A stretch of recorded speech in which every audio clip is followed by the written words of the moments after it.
Hi friends అందరికీ. ఇది మా కొమరవెల్లి మల్లికార్జున స్వామి యొక్క కమాన్.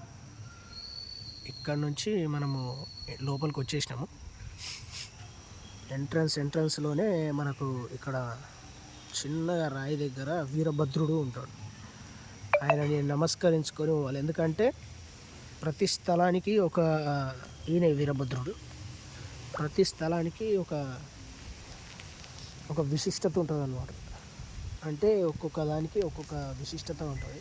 సో మన ఏదైనా సరే దేని గురించి చెప్పినా ఆ యొక్క స్థలం యొక్క పవిత్రత అనేది వేరు ఉంటుంది. అక్కడికి వచ్చిన తర్వాత మన ఎనర్జెటిక్ లెవెల్ అనేది పెరగడం అనేది జరుగుతుంది. అది టెంపుల్లో అయితే మరీను.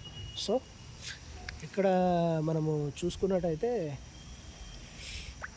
శ్రీ కొమ్రవెల్లి మల్లికార్జున స్వామి బండారికి వెళ్ళాడు అన్నమాట. బండారి అంటే పసుపు, మనం వంటలో వేసుకునే పసుపు. ఆ పసుపుని బండారి అని అంటారు. సో ఈ నాగరూపంలో ఉండేది శ్రీ రేణుక ఎల్లమ్మ తల్లి.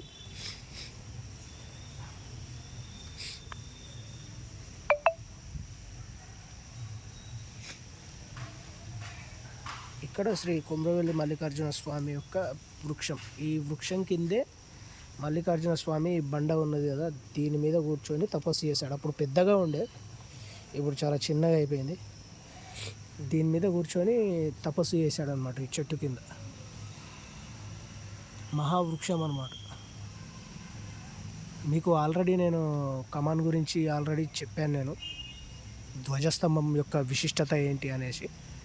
ధ్వజస్తంభం అనేది ఇలా ఉంటుంది. ఇక్కడ అతి ప్రాచీనమైనది. ఇప్పుడు కార్తీక మాసంలో విశిష్టమైన పూజలు అనేది జరగడం అనేది జరుగుతుంది. శ్రీ కొమ్రవెల్లి మల్లికార్జున స్వామి శివరాత్రి యొక్క ఒక్క పొద్దులు ఏది పట్టినా సరే ఇక్కడికి వచ్చేస్తారనమాట. ఇక్కడ నమస్కరించుకొని ఇది ఎంట్రన్స్ మెయిన్.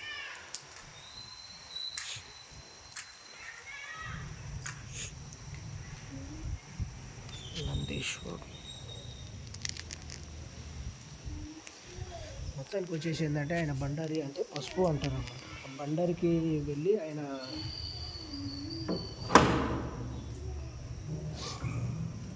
ఆయన బండారికి వెళ్ళిన తర్వాత ఇక్కడ వెళ్తూ విశ్రాంతి తీసుకోవడం అనేది జరిగింది.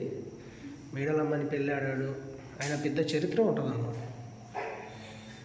అందుకే విభూతితో కాకుండా ఆయన బండారితో పెళ్లి చేసుకోవాలని ఆయనకు ఆకాంక్ష. పక్కకు ఉండేది ఈ సర్పరూపంలో ఉండేది రేణుక ఎల్లమ్మ తల్లి. ఇక్కడ ఉండేది శ్రీ కొమ్రవెల్లి మల్లికార్జున స్వామి.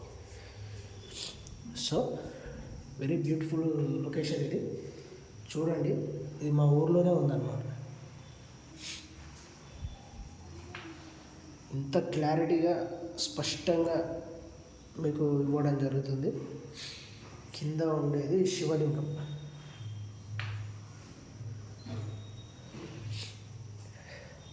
శివుని యొక్క స్వరూపమే శ్రీ కొమ్రవెల్లి మల్లికార్జున స్వామి అనేది ప్రతీతి. సో ప్రతిదీ ఏదైనా సరే మన యొక్క చర్యలో భాగంగానే ఉంటుంది. ఆయన ఇంకా సాక్షాత్తు ఈ బండలోనే నిలిచిపోవడం, ఇక్కడనే కొన్ని ఏళ్ళు తపస్సు చేశాడు అన్నమాట. అది శ్రీ కొమ్రవెల్లి మల్లికార్జున యొక్క తత్వం అన్నమాట. ఏదేమైనా సరే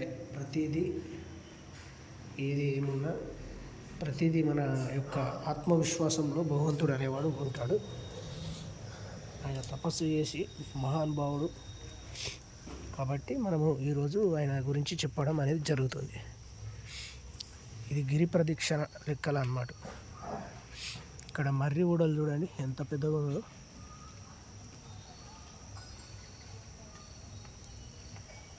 ఇక్కడ కూడా సేమ్ సూపర్గా ఉంటుంది అన్నమాట. మీకు ఇంకా బ్యూటిఫుల్ లొకేషన్ అంటే ఇక్కడ రేణుక ఎల్లమ్మ తల్లి. అంటే ఎల్లమ్మ తల్లి ఎవరు అని అంటే జమదగ్ని ముని యొక్క భార్య శ్రీ రేణుక ఎల్లమ్మ తల్లి. సో ఆవిడ సర్పరూపంలో తిరగడం అనేది జరుగుతుంది. ఇక్కడ నాకు తెలిసి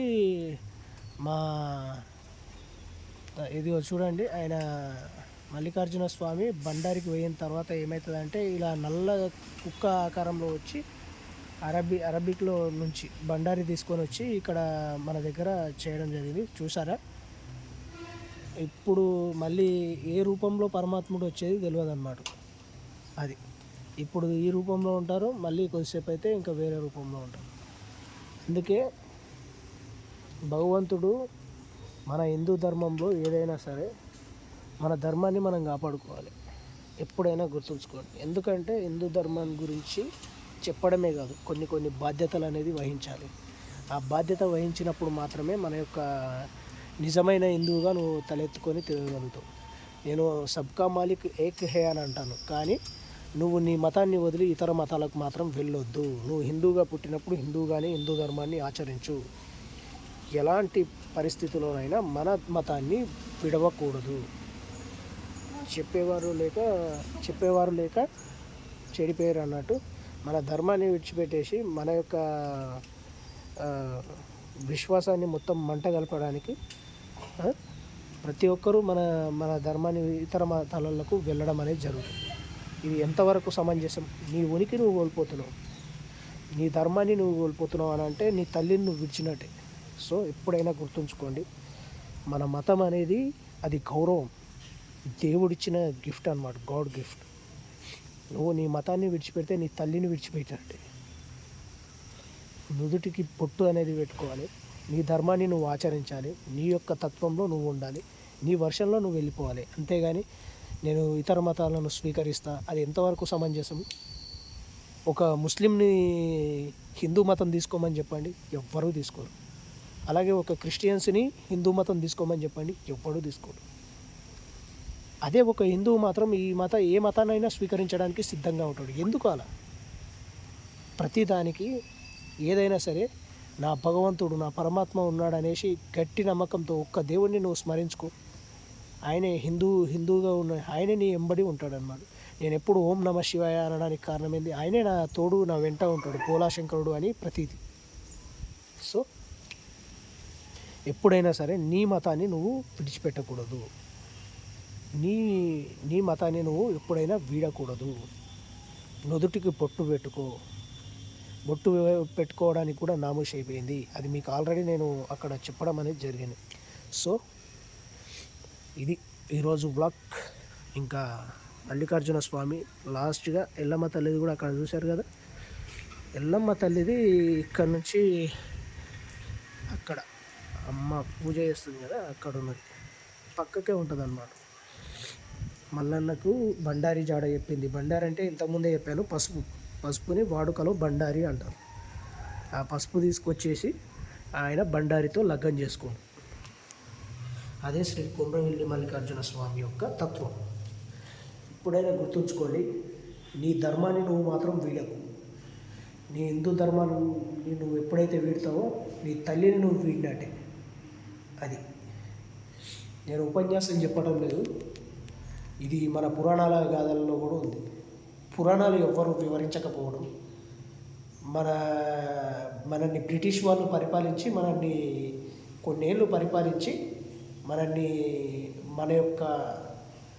మన దాంట్లో ఉన్న ఒక పురాణాన్ని దొంగిలించి వాడు తీసుకొని పోయారు అన్నమాట. అదే సీక్రెట్ ఆఫ్ ది బుక్.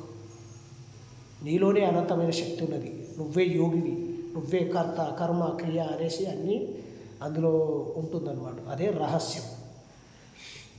అర్థమైందా? వేదవ్యాసుల వారు 18 పురాణాలను రచించాడు. ముందు జరగబోయే కాలం ఎలా జరుగుతుంది, ఎలా ఉంటుంది అనేసి ఆయన రచించడం అనేది జరిగింది. అది కూడా తెలియదు ఎవ్వరికి. ఎందుకంటే మనలో మనకే నువ్వు తక్కువ కులం వాడివి, నువ్వు ఎక్కువ కులం వాడివి అనేది ఒకప్పుడు ఉండి, ఇప్పుడు ఏం లేదు, అందరి సమానంగానే చూస్తున్నారు. సో ఏదైనా సరే ఫస్ట్ మీరు గట్టిగా అనుకోవాల్సింది ఏంటంటే, నువ్వు హిందువు, ఓం నమ శివాయ, జై శ్రీరామ్. ఇది ఎప్పుడైనా సరే నీ ధర్మాన్ని నువ్వు వీడకు. ధర్మో రక్షిత. ధర్మాన్ని నువ్వు కాపాడితే అది మనల్ని కాపాడుతుంది. అర్థమైందా? ఎప్పుడైనా సరే కృష్ణుడు గీతలో చెప్పిన నేను ఇక్కడ ఫోన్లో చెప్పిన ఒక్కటి, ఫస్ట్ మన ధర్మాన్ని మనం కాపాడుకుందాం. జై హిందూ, జై సనాతన ధర్మం, జై శ్రీరామ్, జై గురుదేవ దత్త.